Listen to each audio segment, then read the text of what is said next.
the age of Wordsworth is called the romantic age.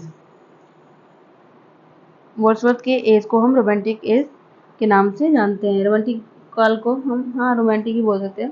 The romantic age is suppose to begin in 1790 age. Romantic age की शुरुआत 1798 से होती है, which is the year in which Wordsworth lyrical ballad were publish. ये वही समय था जब वर्ड्सवर्थ का लिरिकल बैलेड पब्लिश हुआ था। The poem publish under the heading lyrical ballad are the first collection of romantic poems and the preface to them is the first preamble to romantic theory of poetry and its appreciation. The romantic age covering two generation. romantic age जो था वो दो generation को cover करता है। Poets officially came to its in 1837 when Queen Victoria succeeded to the throne and marked the beginning of the Victorian age. And the beginning of the Victorian age was taken to be the end of romantic period. The beginning Victorian age की शुरुआत ही romantic age के end को दर्शाती है। As we have said above, the romantic period in English literature is clearly divisible into two generation poets. Romantic age जो कि दो जनरेशन में देखा गया। The first generation belong Wordsworth, Coleridge, Walter Scott and Robert Southey. पहली generation जो थी वो Wordsworth, Coleridge, Walter Scott and Robert Southey में देखा गया। एंड दूसरी they are known as older poets, इनको ओल्डर पोएट्स के नाम से जाना गया। And the second generation of the romantic poet includes Lord Byron, Shelley and Keats, they are known as younger poets, इनको यंगर पोएट्स के नाम से जाना गया। The romantic period in English literature came immediately after the French revolution.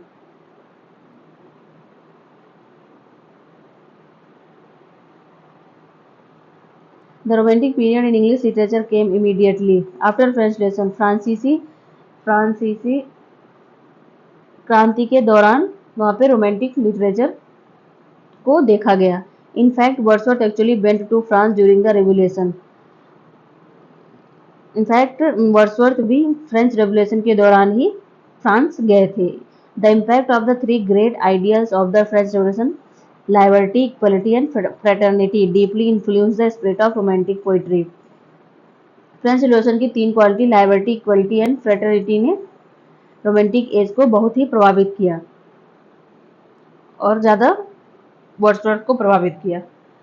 Then Wordsworth wrote, but Europe at the time was filled with joy, France standing on the top of golden hours. उस समय Europe जो थी Joy से भरा हुआ था and France अपने समय में गोल्डन टाइम पे चल रहा था। And human nature seeming born again, and human nature दोबारा से जन्म ले रहा था।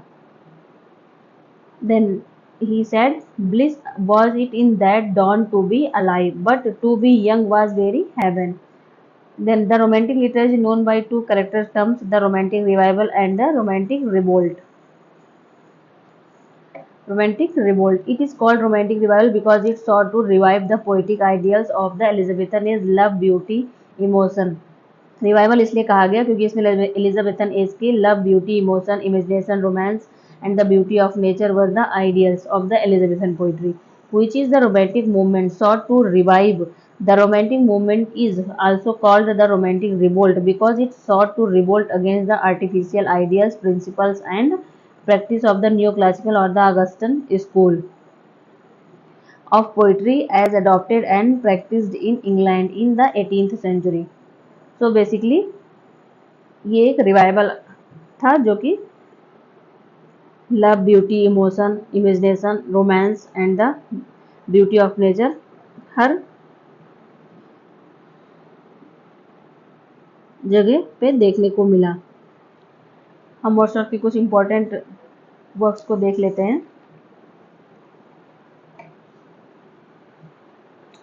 विलियम वर्ड्सवर्थ 1772-1850, इनका first work the lyrical ballad, the prelude, the excursion, Tintern Abbey, ode an imitation of immortality, Michael, the solitary reaper, Laodamia, ode to duty, to Milton, the leech gatherer, upon Westminster Abbey, the rainbow, BR7, the world is too much with us, to the cuckoo, the daffodils, Lucy Gray, Simon Lee, early spring, strange fits of passion have I known. So